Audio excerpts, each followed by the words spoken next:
Explicit instruction, engagement, and the gradual release of responsibility. It's coming up on the Teaching Literacy Podcast.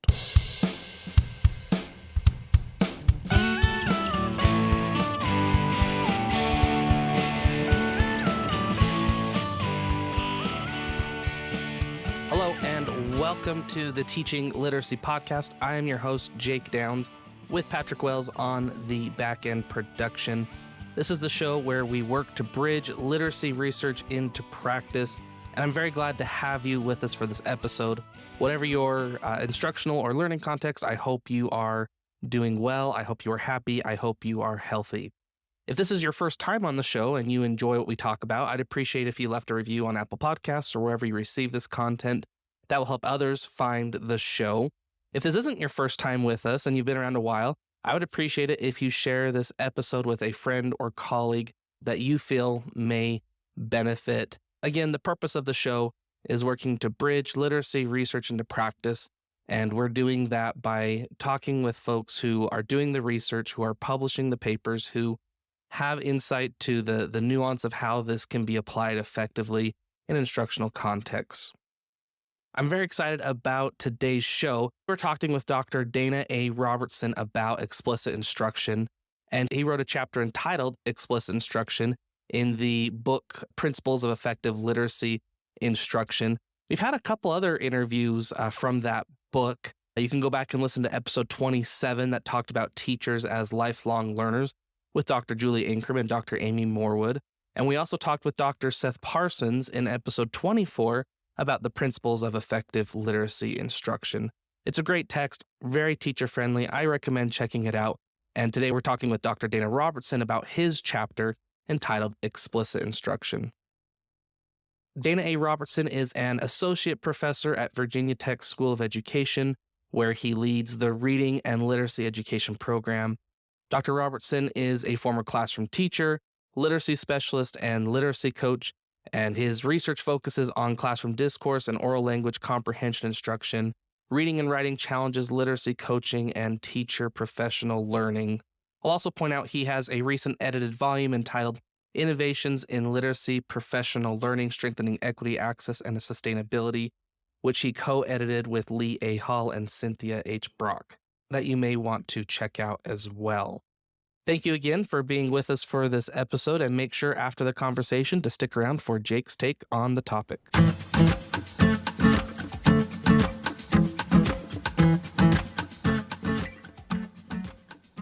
Dr. Dana Robertson, welcome to the Teaching Literacy Podcast. Thank you so much for having me. It's really my pleasure to be here.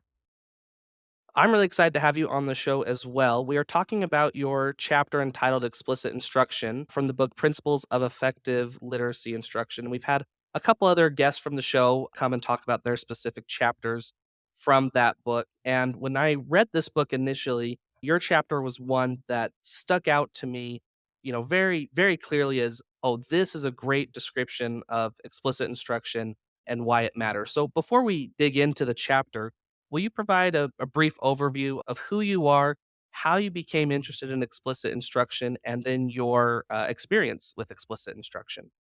I'll first start off by thanking you for that wonderful recommendation for my chapter. It was a fun project to work on. My background is actually, I started as a fifth grade teacher and then moved into the role of a literacy specialist and coach within two different elementary schools in a school district. And maybe surprising or oddly enough, given some of the messaging that goes around about how we approach reading instruction, my initial encounters or interactions around explicit instruction started with Lucy Calkins. And it was attending those professional developments before there was any published curriculum that Teachers College had put out in terms of units of study or anything like that. It was in those professional developments where she was actually talking about explicitly teaching strategies for writing and providing an architecture of what your mini lesson might look like.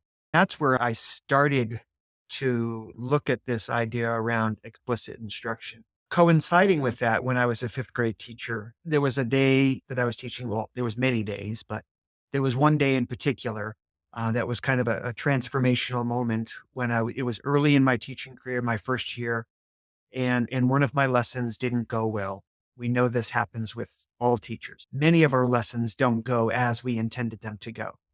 But in my beginning teaching career, something didn't go well. And after the school day, I did what I normally did, which was go into the classroom next door where my mentor fifth grade teacher was working, because I was lucky enough as a beginning first grade teacher to be paired with a mentor teacher that I was able to work with. And, of course, I went in and I was saying, oh, that lesson didn't go very well. The students were doing this and the students didn't do this and the students didn't do this.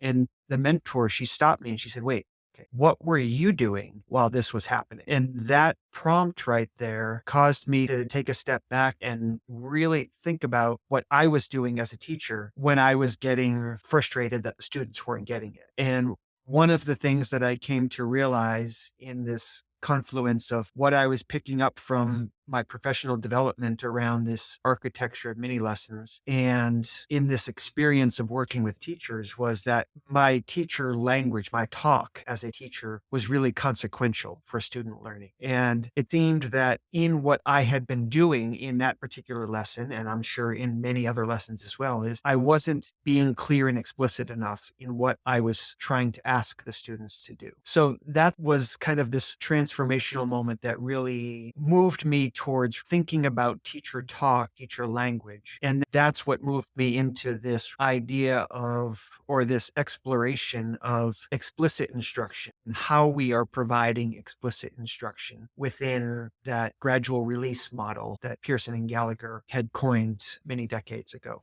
So that's where it started. And currently, right now, I've realized back then that the architecture of the mini lesson that Lucy provided was a good starting point, but it wasn't enough for me to really understand how to teach explicitly. So I started to explore this more around teacher talk and explicit explanations of comprehension strategies instruction. And that was what led into the dissertation focus that I was engaged in when I was completing my doctoral degree.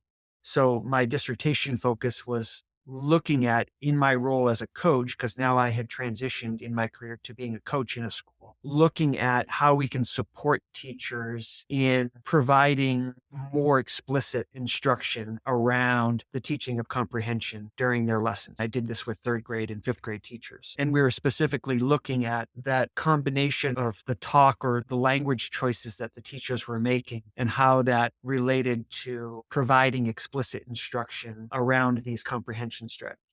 So that's where it started out. And then since that point, while I was completing the dissertation process in my PhD program, I started working as a coach in the university-based reading and writing clinic for students that found reading and writing challenging. And of course, I realized that especially for students that find reading and writing challenging, explicit instruction was essential. And then after that point, when I finished my program and moved into my first career, I had the opportunity to be a director of another university-based reading clinic for reading and writing challenges and brought that experience and those ideas around really being explicit in instruction and intentional in our teacher language into the instruction that we were providing for these students that found reading and writing challenging.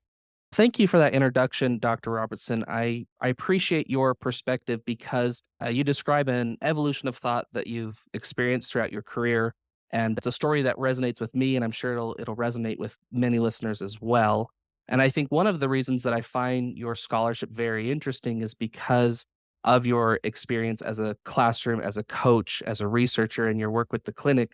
So the way you write is a way that I read it and makes it very pragmatic and applicable to me. And I'm sure that'll shine through as we talk throughout the conversation. First, let's frame a little bit about explicit instruction. Can you explain the concept of explicit instruction in the context of teaching reading and give some reasons why it's considered a high leverage approach? For me, and I think for others as well, explicit instruction essentially means that we're not leaving anything to chance for students. We're not leaving kids to discover processes or discover knowledge. And I'm not saying there's no place for inquiry in the classroom. I absolutely believe that inquiry is an important part of classroom instruction that happens. And that is certainly the case for all students. But simply, kids need explanations and models sometimes some students more so than others. So explicit instruction provides those explanations and models for students in a way that allows those concepts, those processes, that knowledge, whatever it happens to be that we are talking about explicitly, to come across more efficiently for students. So it's characterized in my eyes by teachers' use of clear language that connects the strategies or the conceptual knowledge to students' real reading purposes. It provides explicit demonstration. It structures a series of scaffolds that guide and help students consolidate their application. And it also, very importantly, provides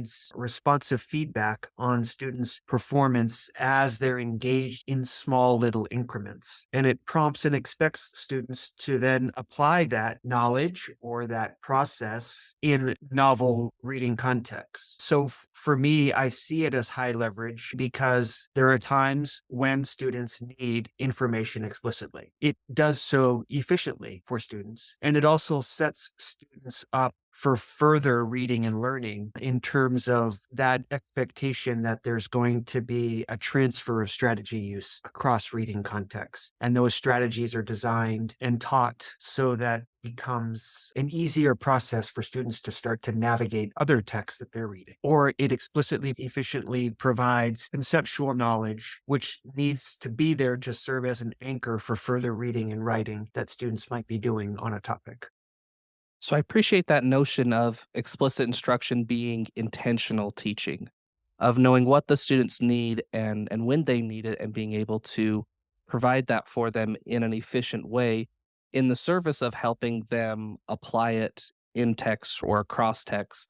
And I think that's a really great perspective on the use of explicit instruction. Two elements of effective instruction you mentioned were scaffolds and engagement.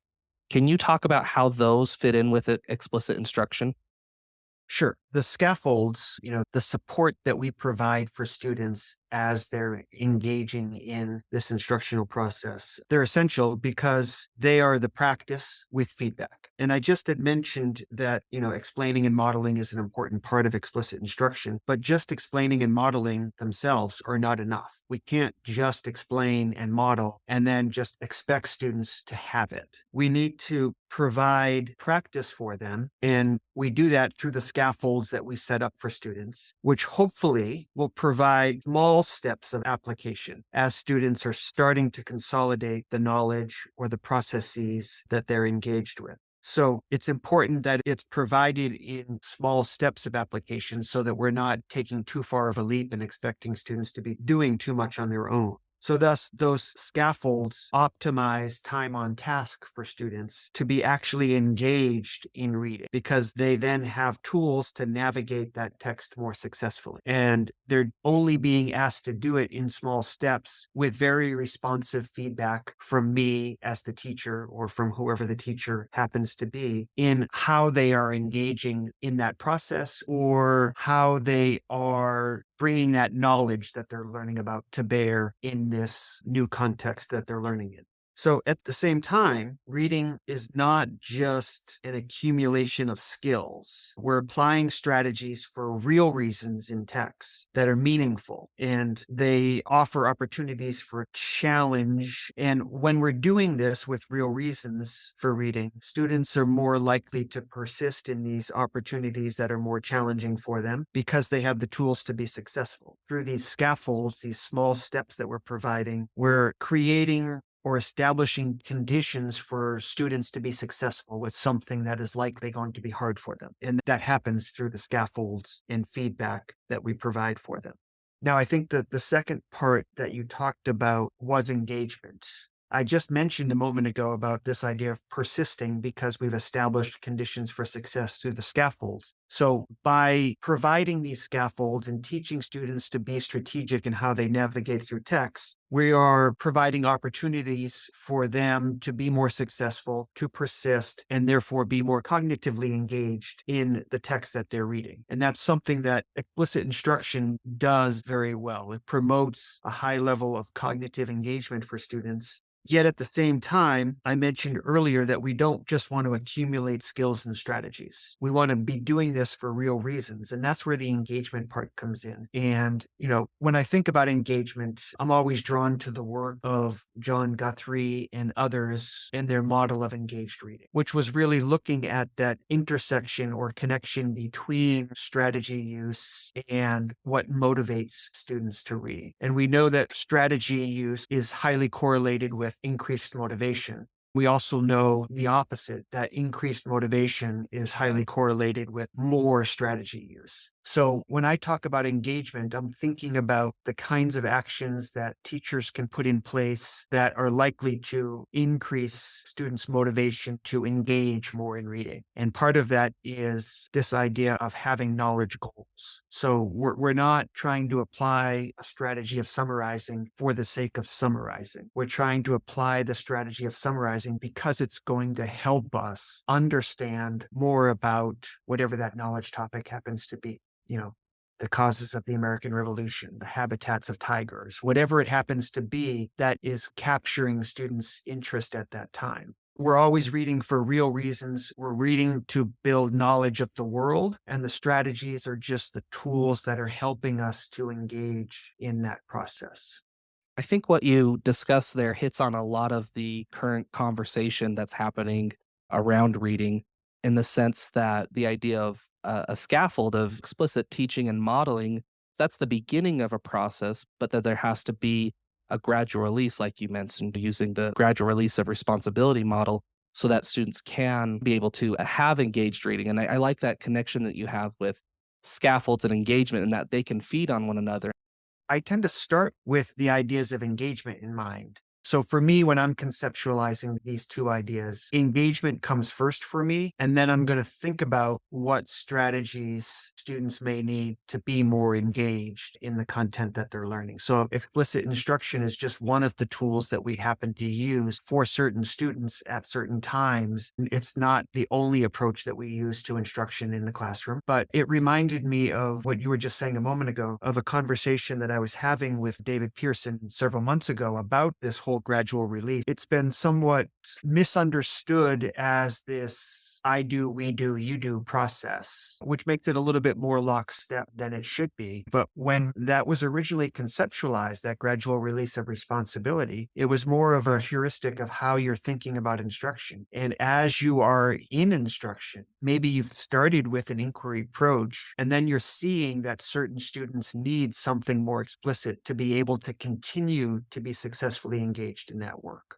Or maybe you have this idea of this topic in mind that you're going to be exploring, and you've done work to build interest and engagement for students. And you've decided that in order to successfully navigate this work, they're going to need this. So I'm going to provide it explicitly for them. I tend to start with the ideas of engagement first, and then from there, think responsively of the students who are in front of me and decide, is it going to be beneficial for me to provide explicit instruction around some aspect of this so that they can be successful in building the knowledge that I want them to be able to build?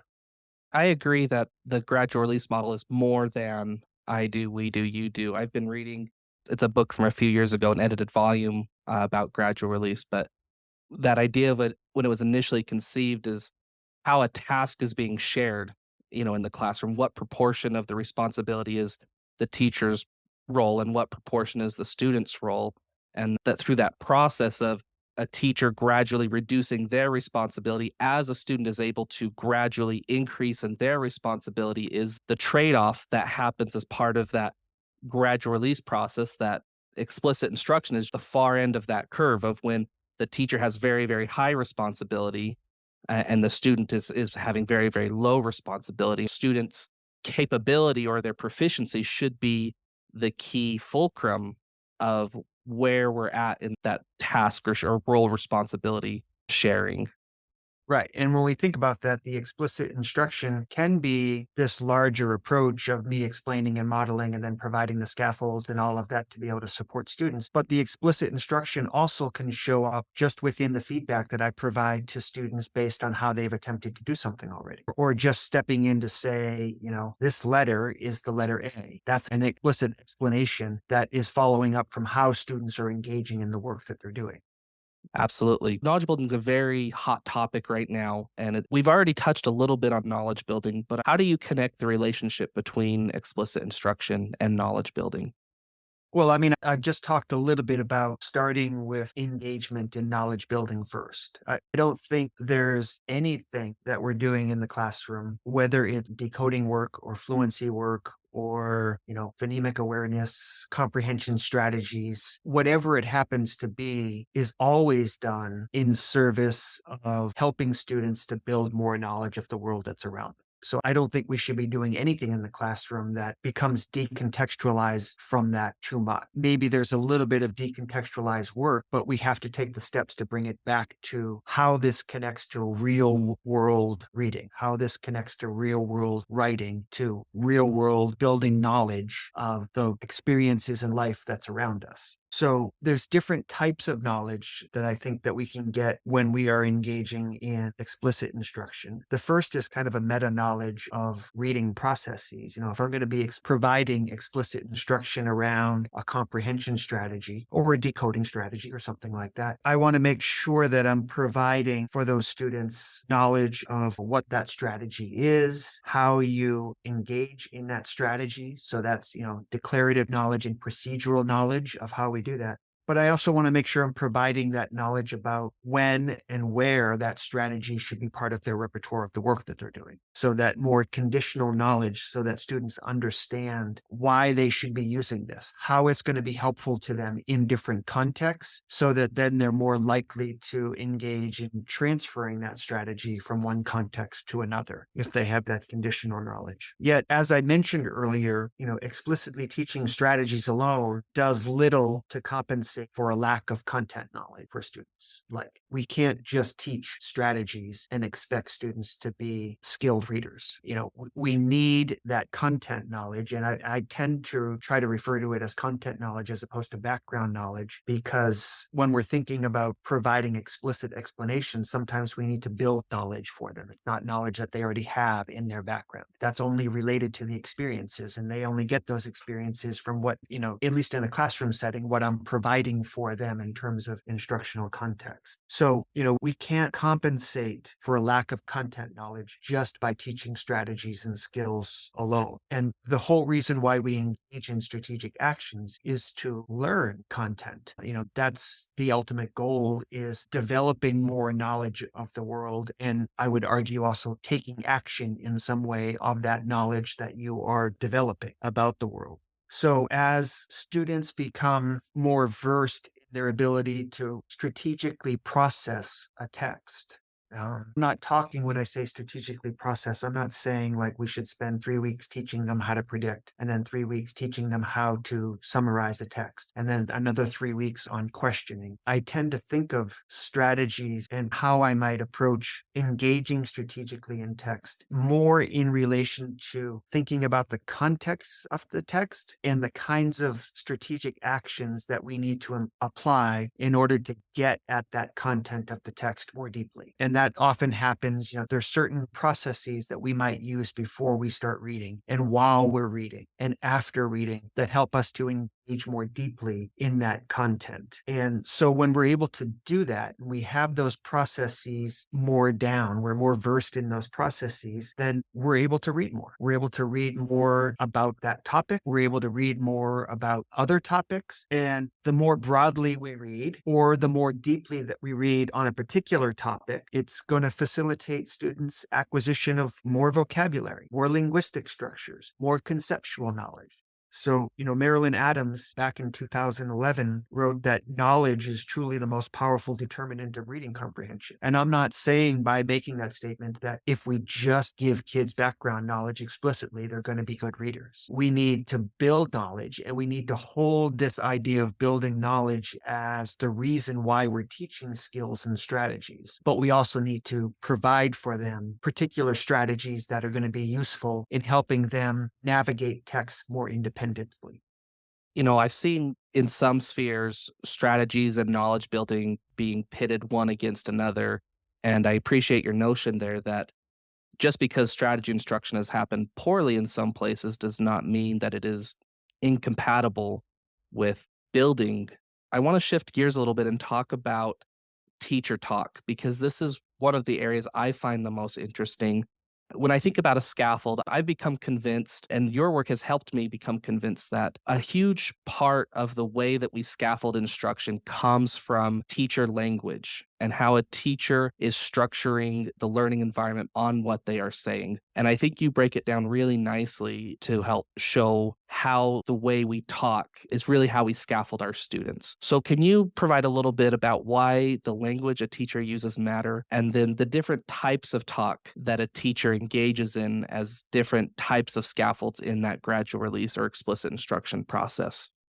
Earlier, I talked about, how I came to this notion or this area of inquiry around teachers talk back as a classroom teacher and then working in the clinical context and things like that. I really see teacher language as a untapped resource or underutilized resource for teachers that's really consequential. I mean, just in how we phrase a sentence can influence how students receive instruction in several different ways. Just including changing one word can change the perception that someone gets from what we have provided through our talk. And whether that be related to teaching a strategy explicitly or helping students feel more welcome and valued in the classroom, our language choices matter and they're consequential. So the way that I've thought about this around explicit instruction, and this is where it kind of built off of the work that I started and mentioned earlier around that architecture of the mini lesson that Lucy Calkins had first introduced me to back when. But then I said, well, it's not quite enough. I need to think about it more. So that architecture had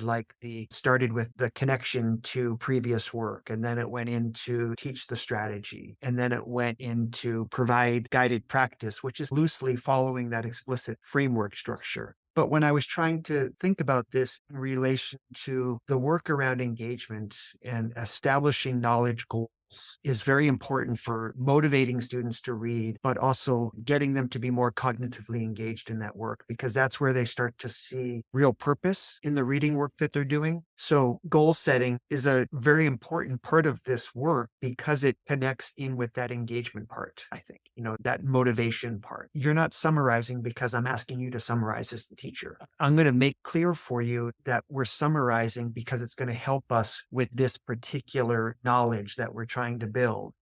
And today, getting into all of the work around, interests in instruction, but there's a whole realm of work that looks at the role that interest plays in students' achievement and in students' engagement. And that's not saying that students should only do stuff that they're interested in, but there's certain things that we can do as teachers to actually pique interest in students. So with that in mind, the goal setting talk is very important because it establishes the purpose for what we're doing. It's important that we be very clear in that goal setting talk so that students have an absolute understanding of here's why we're engaging in this strategy. And this is what's going to help us make sure that it's not strategy for strategy's sake. It's strategy in service of building knowledge about the world. And that's going to happen in the goal setting talk that we are providing for students. And then from there, in order for the explicit instruction to be explicit, to be a very efficient process, I need to explain and model. So this draws on the work that started back in,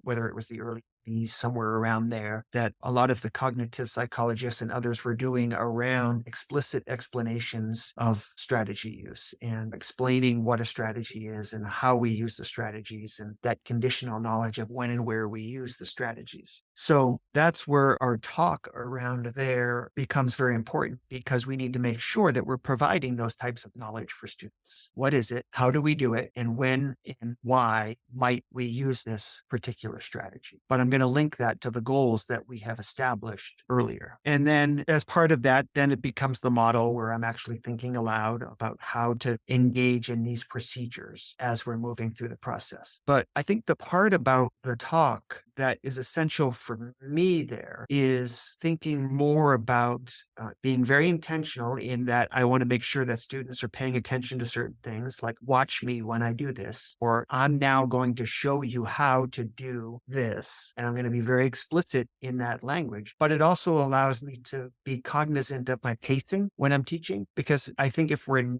not being very intentional in our language choices, we can tend to wander in how we explain things a little bit, which can, students might lose focus, or they might not pick up on the key ideas, or the lesson might start to go on for 20, 25 minutes before I've even actually had students do anything. And I want to efficiently provide some knowledge to them so that they can start to engage in the process, because it's in the scaffolding and the feedback where the real, application of that knowledge is going to happen. That's when they're going to start to consolidate those understandings and take them with them in this cumulative way as they're engaging in more work. So I see the focus of talk as being most consequential for me in those initial parts around making sure that I'm being very precise in my language so that I can deliver this content as efficiently as possible in a way that's really drawing students' attention to those key aspects, those, as Gerald Duffy would say, the secrets for how you do this. Draw their attention to those particular aspects. But then I think beyond that initial modeling and goal setting, I want to keep that in mind. It's really in the facilitative talk where I think the heart of that work is. And that comes back to what I just said a moment ago about it getting them into that scaffolded practice with feedback as soon as I can. I want to be efficient in those explanations. But then I'm going to be using more facilitative talk as they're engaging in the work. I'm now turning some responsibility over to them with feedback from me. So I want to think about how can I do that in ways that are going to ensure more cognitive engagement on their part. So I'm going to ask them to start to engage in some of these processes. And I tend to do that in more open-ended ways first. So now we're going to read this next section of text, and it's your turn to try this out. Let's read this and see what you're thinking. I'm going to leave it more open-ended for them and provide feedback, because if I jump right in with very targeted questions, very explicit close-ended questions, or I tell them exactly what to do, then I'm, in my mind, doing more work than they're doing. And I'm trying to turn responsibility over to them. So I think about my facilitative questions as starting during the scaffolded part, as starting more open-ended. But then as I listen to students and I start to provide feedback for students, I'm deciding whether I need to become more targeted in my questioning or not, so that I've tried it open-ended. I'm seeing how they're responding. I followed up with maybe another open-ended question, and they're still not getting at the idea that I want. So now I need to become more targeted to draw their attention to something, because I'm realizing that either my initial scaffold wasn't clear enough, the text is not clear enough for them, or something is not connecting for them. So I need to be more explicit in my questioning that's happening. And then the feedback part is another place where the talk really matters, because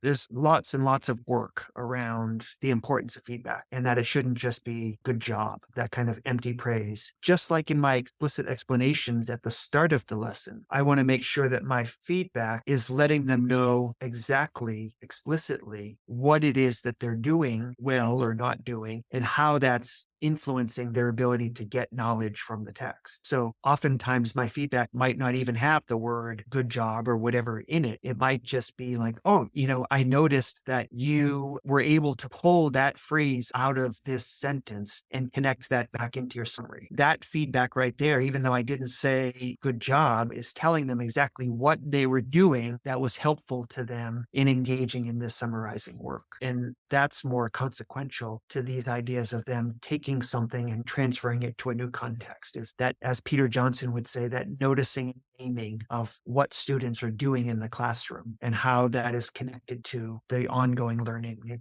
that they're part of. Yeah. So with that, I hope listeners can see why the talk we use is really so central. You described goal setting talk as, here's our goal, here's what we're trying to do, here's why it's a big deal, and here's how we're going to get there. And then the explanatory talk being the teacher explaining, showing, and modeling how to do it. But I've found both working with teachers and with undergraduates that the facilitative talk can be really tricky, because it's not the teacher modeling and doing a really, really heavy scaffold, but it's not the students working independently either. And it's being able to find ways in our language to share in the responsibility of the task, but it's also a bit of a dance, because you're seeing how, based on how the students respond, is how you're designing your response. And so it's not as linear as perhaps some graphics would portray that it is, because we're trying to be very responsive to the students in that instruction.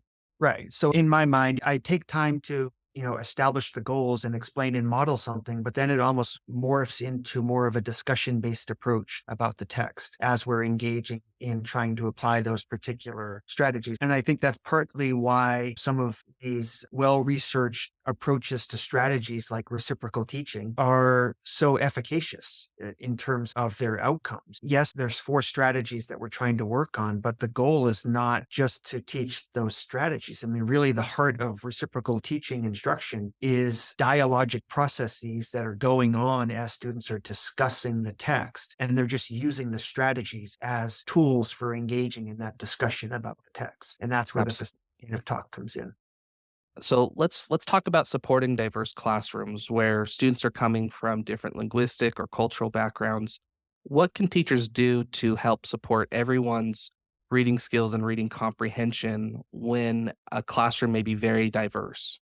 Well, I think you'd be hard pressed to find any classroom in this day and age that doesn't have at least some measure of diversity across a full spectrum of ways that people can identify diversely. So, explicit instruction, as I've talked about earlier, is just one of the tools that we have. And it starts with knowing who your students are, because we need to know who needs explicit instruction of content knowledge. We need to know who needs explicit instruction around particular strategic processing. We need to know, when do they need it? For what purposes? With always maintaining the focus on optimizing engagement and knowledge building. So when I think about the diverse students that we have in a classroom, we also need to think about the diverse instructional approaches we can use in a classroom to help students. Explicit instruction, this model of explaining and modeling something and providing scaffolded practice and then helping them move to independence, is one approach, but it's not the approach to instruction. So when we think about who we have in our classroom, who's coming in, we just need to know that this is one of the pieces that's in our toolbox that we can use with students, but we need to know who needs it and when do they need it. And I would argue that part of knowing students is in quantitative data-based ways, but also in qualitative, knowing who they are and the cultures they're coming from. And both of those together is where that responsiveness can really be powerful. Right. And if we start with the ideas of engagement and motivation in mind, and by saying I'm starting with that, I'm not saying that students are strongly motivated and engaged in reading before they're good at reading. I'm not trying to make that argument. But even though we know that as readers become more skilled, they become more engaged, I still like to start with those ideas of drawing on students' experiences, drawing on the knowledge that they bring to the classroom, drawing on all of the students that are part of this classroom. How do I need to think about my instruction to move these curricular goals forward in ways that are going to maintain and build on that engagement that they have with text, that's going to build on the funds of knowledge that students are bringing? And then within that, what are the ways that I need to get at this knowledge with students? One of those tools is providing instruction explicitly. Yeah, Absolutely. If I know that students are not coming in with the background knowledge that they need to be successful in this unit, I need to explicitly provide some background knowledge for them to be successful. But maybe not all the students do that. In your chapter, you also have 3 potential roadblocks that you've seen to effective explicit instruction. Can you explain each of these roadblocks and how they can be overcome?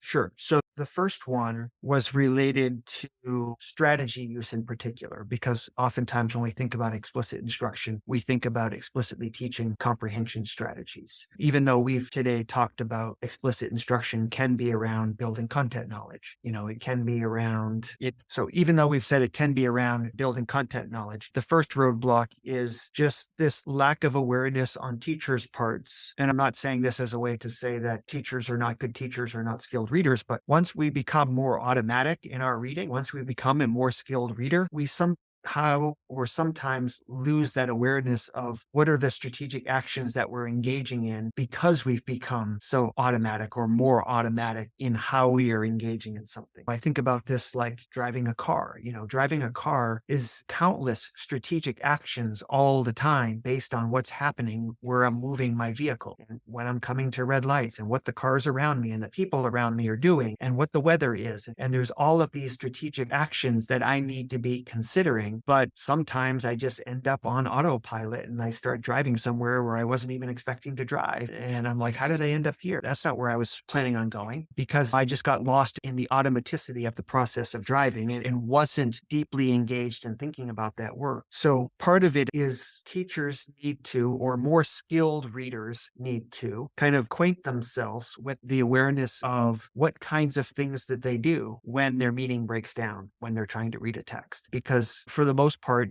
we engage in strategic actions more so when we know that content's going to be challenging or somehow our comprehension is breaking down in some way. So what do we do when our meaning or our comprehension is breaking down in the text? When I need to engage in this more complex text because it's some new content that I need to learn about that I don't have a lot of background knowledge on, or content knowledge on, as I should say, based on what I've been saying earlier, how might I engage in this process to help me learn and retain this information, apply this information, critique this information, and so forth? So I think part of it is skilled readers becoming more aware of their own strategic thinking. And by their own strategic thinking, I think that's almost just as important as saying, well, do I predict? Well, maybe you predict, but again, I think of it more as like, well, I'm going to read this novel. What kinds of things do I do as a reader before I start reading a novel? Maybe it's not a whole lot. Maybe I pick it up and I'm thinking about the title and I'm looking for something that I just kind of want to lose myself in and enjoy a little bit because I've been reading a lot of other stuff, and I might read the back of the book. I mean, these are all strategic actions. They're not very involved strategic actions, but they're getting me to think about the book. And, I don't sit down and write a prediction about what's going to happen, but I'm just trying to make myself aware again of how I approach different types of books. What am I doing as I'm reading a book that's become more automatic? I'm likely flipping back through pages, reminding myself of something that happened earlier in the text, or, I've read something and I need to go back and check on that information because I'm looking for links and ideas. Those are the kinds of things that I'm thinking about readers becoming more aware of in their processing, because those are the kinds of actions that keep readers focused on the content of the text, but are also consequential in really engaging in with that text that they're reading more deeply. Second roadblock, we've talked about this already, but strategies being seen as the end product of instruction. I'm teaching students how to infer for the sake of teaching them how to infer. And just that idea of always connecting it to knowledge. It's the tool, the strategies that we're teaching them are tools for building knowledge through text. And if I'm not helping them make those links and see how inferring is helping them build knowledge from that text, then I haven't met the goal of teaching them how to infer in my mind. And then the third roadblock is one that we've also been talking about today, and that's the idea of fading too quickly. We explain and we model. Sometimes what someone says as a model is actually an explanation. So there's that part of it too. Sometimes what they think is an explanation is actually just giving them directions for doing a task, which is different as well. So we explain and we model, but then we go right into expecting them to be able to do it independently. As you just mentioned a few minutes ago, with this big wide space that occurs between the initial explanation and modeling and the independent practice of when they're doing it really on their own, that middle space where all of that facilitative talk and that feedback is happening around their application of text is faded too quickly. And students aren't ready to do it independently yet. We haven't provided sequential opportunities for engaging in this with feedback. And we have to keep in mind that as we are fading these opportunities, we may need to step back and become more explicit again, or we may not. It kind of depends on the context, because there's interactions between how the students are engaging in a particular task with a particular text at a particular point in time. And they may be doing a wonderful job of making inferences about characters in a novel, but not being able to take this idea of how they're inferring information over to the informational text that they're reading, because that provides a different context, a different type of text, even though the strategy or strategic action is still inferring information. So we can't assume that when we slightly change the context, that performance is going to stay the same. I was just thinking about this actually the other day. I ride a mountain bike all the time. And I've been really working on my skills and strategies of how I ride over roots and rocks when I'm climbing up. And I was riding this particular trail that I did like 3 times in a row, and I was getting over all of these roots and rocks, no problem. And it seemed to be working wonderfully. And then I changed the context slightly on the next ride, and I did it as it was starting to get dark.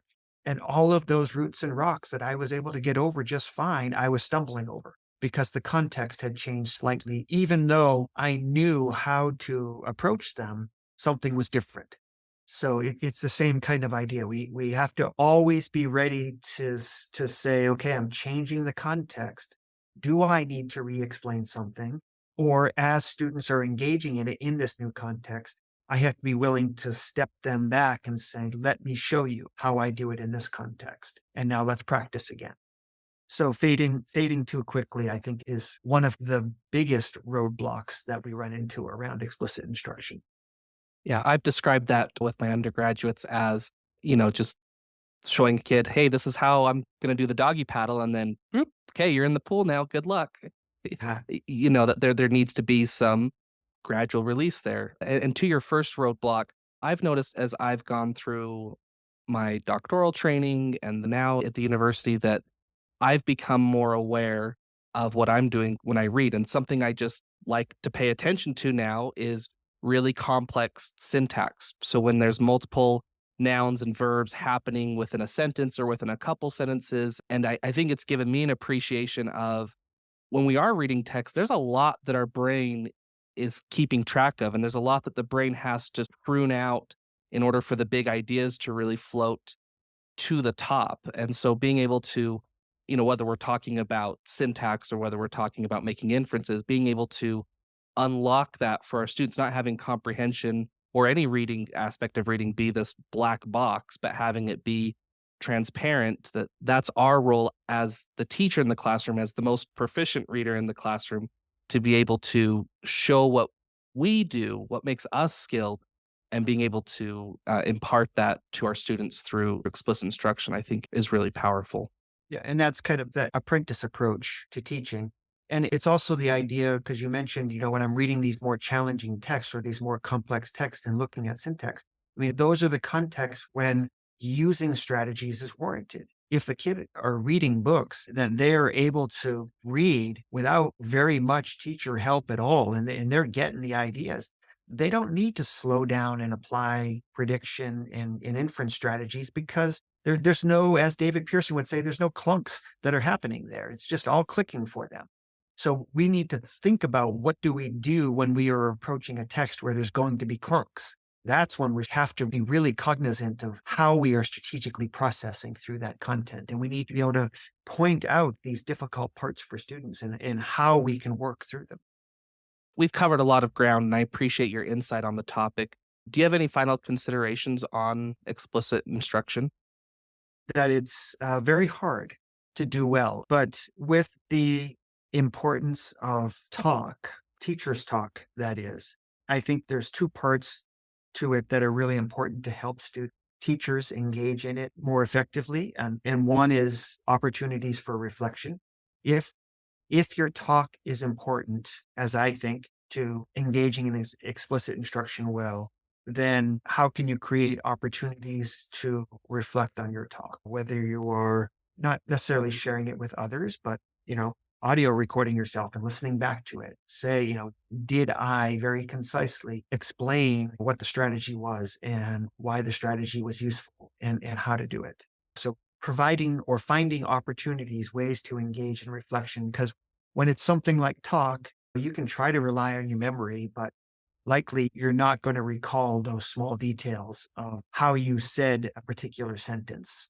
The other part that I find very important, and I found very important as I was on this journey myself of becoming more versed in providing explicit explanations in particular, was to actually script out what I was going to say as part of my planning process. So and I do this now with pre-service teachers too. When we talk about teaching strategies, or whether it's decoding or things like that, rather than create the typical pre-service lesson plan that's 15 pages long, it has, standards attached to it and all of this stuff. we actually say, okay, in your goal setting section, script out what you're going to say to the students. This should only be like 30 seconds, 1 minute at the most. Script out how you're going to explain this concept.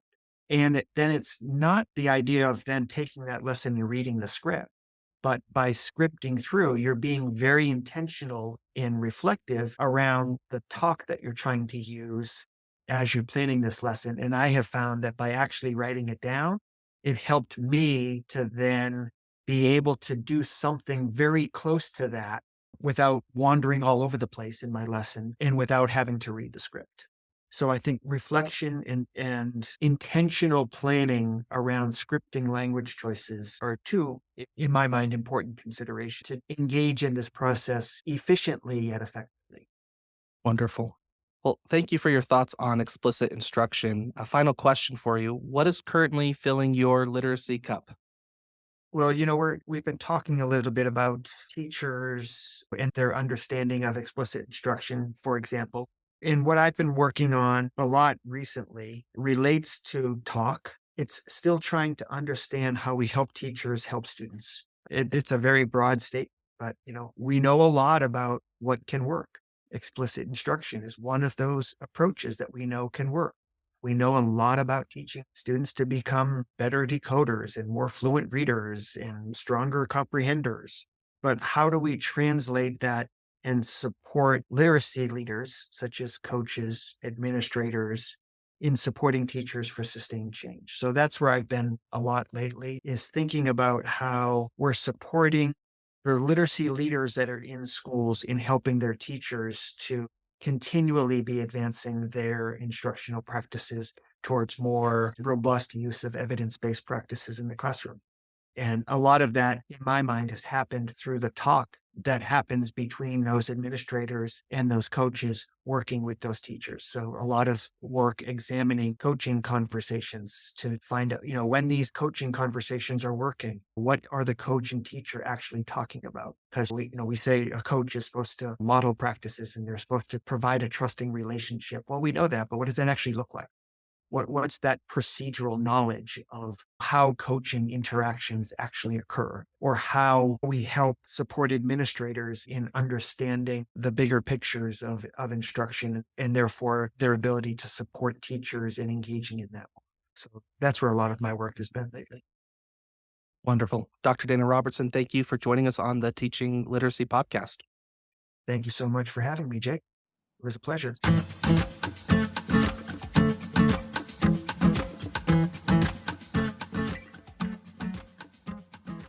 A great big thank you to Dr. Robertson for joining us on the show. I have a quick takeaway for you about explicit instruction, and I want to talk about why explicit instruction matters. Explicit instruction matters because we want to be efficient in our instruction. Dr. Robertson referred to it as we don't want to leave anything to chance. And so rather than having a student figure out what digraph TH says or the different sounds that digraph TH can say, or figuring out how authors use text structure to organize meaning within their passage, that's something that I, as the teacher, me as the expert, I can impart to my students through explicit instruction and gradual release so that they can then readily turn around and use that in text. So for me, explicit instruction is all about efficiency, that I want students to be able to have a large volume of reading throughout their day, throughout their reading life. And I want them to read across a wide variety of genres and text styles and text complexities. That should be a non-negotiable part of our students' reading diet. But they cannot have that, or they cannot effectively have that, if they cannot access the text. And so for me, it matters because I want my early readers, I want them to be able to crack the code quick. Because if we can do that efficiently, we can move on to some really complex, rich text that they now are able to access. And for the older grades, I care about it because complex text is really complex. That authors use multiple different types of structures and styles to structure their text, especially in story or narrative text. There's lots of inferences that readers need to make.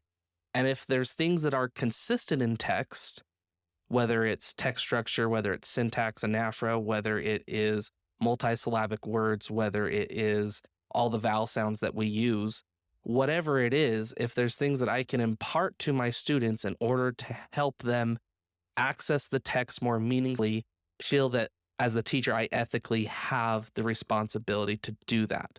Because as I help my students access text, we can have what Dr. Robertson spent a lot of time talking about. We can have engagement and motivation.